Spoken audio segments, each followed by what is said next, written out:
Hi friends, this is Bani and welcome to my channel. বন্ধুরা, আজকে আমি তোমাদের জন্য অত্যন্ত ইউজফুল কিছু সেন্টেন্স স্ট্রাকচার নিয়ে এসেছি। যে স্ট্রাকচারগুলোকে আমরা প্রতিটা মুহূর্তেই ব্যবহার হতে দেখি। কোনো ইংলিশ ভিডিও দেখার সময়, কোনো ইংলিশ মুভি দেখার সময়, কোনো ইংলিশ পডকাস্ট শোনার সময় আমরা এই স্ট্রাকচারগুলোর সম্মুখীন হই। ঠিক সেই কারণে এই স্ট্রাকচারগুলোর সঠিক ব্যবহার আমাদের জানা দরকার। দেখো, প্রত্যেকটা স্ট্রাকচার আজকে খুবই ইম্পর্টেন্ট। প্রত্যেকটা স্ট্রাকচারকে আমি এক্সাম্পলের মধ্যে দিয়ে তোমাদেরকে বুঝিয়ে দেওয়ার চেষ্টা করব সেন্টেন্সে আমরা এগুলোকে ঠিক কিভাবে ব্যবহার করতে পারি। দেখো, এই স্ট্রাকচারগুলোর সঠিক ব্যবহার জেনে নিলে অনেক বাংলা সেন্টেন্সকে খুব সহজেই তোমরা ইংরেজিতে ট্রান্সলেট করতে পারবে। তো তোমরা বুঝতে পারছো আজকের ভিডিওটা কতটা ইম্পর্টেন্ট। তোমরা কোথাও যাবে না, আমার সাথে ভিডিওটা একদম শেষ পর্যন্ত থাকবে। যারা চ্যানেলে নতুন অর্থাৎ প্রথম আমার ভিডিও দেখছো তারা প্লিজ চ্যানেলটাকে সাবস্ক্রাইব করে নিও, তাহলে যখনই আমি ভিডিও আপলোড করব তোমরা নোটিফিকেশন পেয়ে যাবে। তো আর দেরি না করে চলো শুরু করা যাক আজকের ভিডিও। সবার আগে আমরা যেটা দেখবো সেটা হলো left with no choice but to do something. দেখো, সেন্টেন্সে আমরা এই স্ট্রাকচারটা ব্যবহার তখন করি যখন আমরা বাক্যে অর্থ করতে চাইবো এটা করা ছাড়া কারো আর কোনো উপায় নেই। তোমার এটা করা ছাড়া আর কোনো উপায় নেই, আমার কাছে এটা করা ছাড়া আর কোনো উপায় ছিল না। এরকম অর্থে আমরা সেন্টেন্সে এই স্ট্রাকচারটা ব্যবহার করে থাকি। এক্সাম্পল দেখো, তোমরা আরো ভালো করে বুঝতে পারবে। আমার অফারটা গ্রহণ করা ছাড়া আর কোনো উপায় নেই। I'm left with no choice but to accept the offer. I'm left with no choice but to accept the offer. আরেকটা এক্সাম্পল দেখো, তার ক্ষমা চাওয়া ছাড়া আর কোনো উপায় নেই। She is left with no choice but to apologize. She is left with no choice but to apologize. স্ট্রাকচারটাকে তোমরা খুব ভালো করে দেখো। দেখো, সবার আগে আমরা ব্যবহার করছি সাবজেক্ট, তারপরে সাবজেক্ট অনুযায়ী আমরা am is are এর ব্যবহার সেন্টেন্সে করব যদি সেন্টেন্সটা প্রেজেন্ট টেন্সে থাকে। তারপরে আমরা পুরো স্ট্রাকচারটা ব্যবহার করব। That means left with no choice but to, তারপরে ভার্বের ফার্স্ট ফর্ম, যে কাজটা ছাড়া আর কোনো উপায় নেই, যে কাজটা করা ছাড়া আর কোনো উপায় নেই। যদি আমি বলি তাদের অপেক্ষা করা ছাড়া আর কোনো উপায় নেই, তাহলে সেন্টেন্সটা কি হবে? They are left with no choice but to wait. They are left with no choice but to wait. যদি আমি বলি তাদের অপেক্ষা করা ছাড়া আর কোনো উপায় ছিল না, তাহলে সেন্টেন্সটা কি হবে? দেখো, এখানে আমরা am is are এর জায়গায় was were এর ব্যবহার করে সেন্টেন্সটাকে পাস্ট টেন্সে তৈরি করব। তাহলে সেন্টেন্সটা কি হবে? They were left with no choice but to wait. They were left with no choice but to wait. সত্যিটা বলা ছাড়া তার আর কোনো উপায় নেই। He is left with no choice but to tell the truth. He is left with no choice but to tell the truth. এই সেন্টেন্সটাকে যদি আমি পাস্ট টেন্সে রাখতে চাই তাহলে সেন্টেন্সটা কি হবে? সত্যিটা বলা ছাড়া তার আর কোনো উপায় ছিল না। সেন্টেন্সটা কি হবে? He was left with no choice but to tell the truth. He was left with no choice but to tell the truth. এবার আমার মনে হয় তোমরা বুঝতে পারলে এই স্ট্রাকচারটাকে আমরা সেন্টেন্সে কি করে ব্যবহার করছি। খুব সহজেই আমরা এই স্ট্রাকচারটাকে সেন্টেন্সে ব্যবহার করতে পারি আর সেন্টেন্সটাকে আরো একটু অ্যাডভান্স করে তুলতে পারি। এবার আমরা দেখব পরের স্ট্রাকচারটা। বাংলায় আমরা প্রায় বলে থাকি, তার কথা শুনে আমি আমার হাসি আটকাতে পারছিলাম না। তার হাসি শুনে তার দিকে না তাকিয়ে আমি থাকতে পারলাম না। তো এরকম অর্থে আমরা সেন্টেন্সে কোন স্ট্রাকচার ব্যবহার করব? যখন আমরা কোনো কিছু করতে চাইছি বাট করতে পারছি না, অর্থাৎ আমি চাইলেও আমার নিজেকে কন্ট্রোল করতে পারছি না, আমি আমার হাসিটা আটকাতে পারছি না। ইমোশনাল মুভিটা দেখে আমি চাইছি না কাঁদতে, বাট আমি আমার কান্নাটা আটকে রাখতে পারছি না। তো এরকম অর্থে আমরা সেন্টেন্সে ব্যবহার করব একটা দারুণ স্ট্রাকচারে। স্ট্রাকচারটা হলো can't help plus verb plus ING ing. Sentence দেখো, সেন্টেন্সে আমরা এই স্ট্রাকচারটাকে কি করে ব্যবহার করছি। আমি তার কৌতুক শুনে হাসি আটকাতে পারছি না। I can't help laughing at his jokes. I can't help laughing at his jokes. তো লাফিং অ্যাট সামওয়ানস জোকস এর অর্থ হলো কারো কৌতুক শুনে হাসা। আর এর সাথে যখন আমরা বোঝাতে চাইবো, এর সাথে যখন আমরা জুড়তে চাইবো যে কারো কৌতুক শুনে আমি আমার হাসি আটকাতে পারছিলাম না বা হাসি আটকাতে পারছি না, তখন আমরা সেন্টেন্সে এই স্ট্রাকচারটা ব্যবহার করব। সেন্টেন্সটাকে যখন আমাদের পাস্ট টেন্সে রাখতে হবে তখন আমরা কান্টের জায়গায় অর্থাৎ ক্যানটের জায়গায় কুড নটের ব্যবহার সেন্টেন্সে করতে পারি, অর্থাৎ কুডন্টের ব্যবহার আমরা সেন্টেন্সে করতে পারি। আরেকটা এক্সাম্পল দেখো, সে তার ভবিষ্যৎ সম্পর্কে ভাবা আটকাতে পারছে না, অর্থাৎ চিন্তা করাটা আটকাতে পারছে না, চাইলেও সে নিজেকে থামাতে পারছে না। সেন্টেন্সটা কি হবে? She can't help thinking about her future. She can't help thinking about her future. পরের সেন্টেন্সটা দেখো, সে বেশি কথা বলা বন্ধ করতে পারছে না। He can't help talking too much. He can't help talking too much. That means সে নিজেকে বেশি কথা বলা থেকে আটকাতে পারছে না, সে চাইলেও নিজেকে থামাতে পারছে না। যদি আমি বলি তারা প্রয়োজনে অন্যদের সাহায্য করা আটকাতে পারে না, অর্থাৎ প্রয়োজনে অন্যদেরকে সাহায্য করা থেকে নিজেদেরকে আটকাতে পারে না, নিজেদেরকে বিরত রাখতে পারে না। সেন্টেন্সটা কি হবে?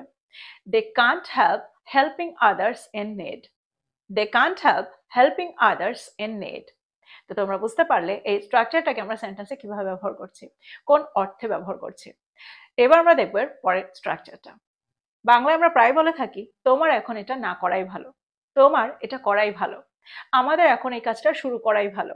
তো এরকম অর্থে আমরা সেন্টেন্সে কোন স্ট্রাকচার ব্যবহার করতে পারি? এখানে আমরা ব্যবহার করব হ্যাড বেটার। এই স্ট্রাকচারটা ব্যবহার করার সময় একটা জিনিস তোমরা এখানে মনে রাখবে, সেন্টেন্সে আমরা হ্যাড এই ওয়ার্ডটাকে পাস্ট টেন্সের জন্য ব্যবহার করে থাকি। অর্থাৎ সেন্টেন্সটা যখন পাস্ট টেন্সে থাকে তখন আমরা হ্যাডের ব্যবহার সেন্টেন্সে করে থাকি, কিন্তু এই স্ট্রাকচারটার সঙ্গে এরকমটা নয়। আমরা যখন সেন্টেন্সে হ্যাড বেটারের ব্যবহার করব তখন আমরা সেন্টেন্সটাকে হয় প্রেজেন্টে রাখবো, না হলে ফিউচারে রাখবো। অর্থাৎ ফিউচারে কোনো কথা বলার জন্য আমরা স্ট্রাকচারটাকে ব্যবহার করতে পারি, আবার প্রেজেন্টের কোনো কথা বলার জন্য, বর্তমানের কোনো কথা বলার জন্য আমরা এই স্ট্রাকচারটাকে সেন্টেন্সে ব্যবহার করতে পারি। যখন আমরা সেন্টেন্সে বোঝাতে চাইবো কোনো স্ট্রং রেকমেন্ডেশন বা কোনো ওয়ার্নিং বা কোনো অ্যাডভাইস, তখন আমরা সেন্টেন্সে এই স্ট্রাকচারটা ব্যবহার করে থাকি। এক্সাম্পল দেখো, রাতের খাবারের আগে তোমার বাড়ির কাজ শেষ করে ফেলাই ভালো। You had better finish your homework before dinner. You had better finish your homework before dinner. দেখো কত সহজে আমরা সেন্টেন্সটাকে তৈরি করলাম। এখানে আমরা হ্যাড বেটারের ব্যবহার করলাম প্রেজেন্টে রাখার জন্য, অর্থাৎ এটা করার আগে তোমার এই কাজটা করে নেওয়াটাই ভালো, এরকম অর্থে, অর্থাৎ বর্তমানে আমি অ্যাডভাইসটা দিচ্ছি। তো এরকম অর্থে আমরা সেন্টেন্সের স্ট্রাকচারটা ব্যবহার করে থাকি, কখনোই সেন্টেন্স পাস্ট টেন্সে হবে না। আরেকটা এক্সাম্পল দেখো, আমাদের আগে থেকেই টিকিটগুলো বুক করে রাখাই ভালো। সেন্টেন্সটা কি হবে? We had better book the tickets in advance. We had better book the tickets in advance. এবার যদি আমি বলি রাতে তোমার বেশি কফি না খাওয়াই ভালো, তাহলে সেন্টেন্সটা কি হবে? অর্থাৎ সেন্টেন্সটাকে আমি নেগেটিভে রাখতে চাইছি। তো এই ধরনের সেন্টেন্সকে আমরা নেগেটিভে রাখার জন্য, নেগেটিভে তৈরি করার জন্য আমরা হ্যাড বেটারের সাথে নটের ব্যবহার করি, হ্যাড বেটার নট। তো সেন্টেন্সটা কি হবে? You had better not drink too much coffee at night. You had better not drink too much coffee at night. আরেকটা এক্সাম্পল দেখো, সে মিটিংয়ে দেরি না করলেই ভালো, বা আমরা এভাবেও বলতে পারি তার মিটিংয়ে দেরি না করাই ভালো। সেন্টেন্সটা কি হবে? She had better not be late for the meeting. She had better not be late for the meeting. তো তোমরা বুঝতে পারছো সেন্টেন্সে আমরা এই স্ট্রাকচারটাকে কি করে ব্যবহার করছি। যখন আমরা বোঝাতে চাইবো তার এই কাজটা করাই ভালো, তার এটা না করাই ভালো, তখন আমরা সেন্টেন্সে এই স্ট্রাকচারটা ব্যবহার করতে পারি। এরকম অর্থে আমরা সেন্টেন্সে এই স্ট্রাকচারটা ব্যবহার করে থাকি। এবার আমরা দেখব পরেরটা। আমরা বাংলায় প্রায় বলে থাকি আমাকে এই কাজটা করতে হচ্ছে, আমার মাকে প্রতিদিন রান্না করতে হচ্ছে, আমাকে এখন প্রতিদিন স্কুলে যেতে হচ্ছে, আমাকে এখন প্রতিদিন কলেজ যেতে হচ্ছে। তো এরকম অর্থে আমরা সেন্টেন্সে কোন স্ট্রাকচার ব্যবহার করতে পারি? অর্থাৎ আমাকে এই কাজটা এখন বাধ্যতামূলক করতে হচ্ছে, এরকম অর্থে আমরা সেন্টেন্সে হ্যাভিং এর ব্যবহার করতে পারি, having to do something. Example দেখো, যদি আমি বলি আমাকে ইদানিং তাড়াতাড়ি ঘুম থেকে উঠতে হচ্ছে, তাহলে সেন্টেন্সটা কি হবে? I'm having to wake up early these days. I'm having to wake up early these days. বা আমরা এটাও বলতে পারি I'm having to wake up early lately. I'm having to wake up early lately.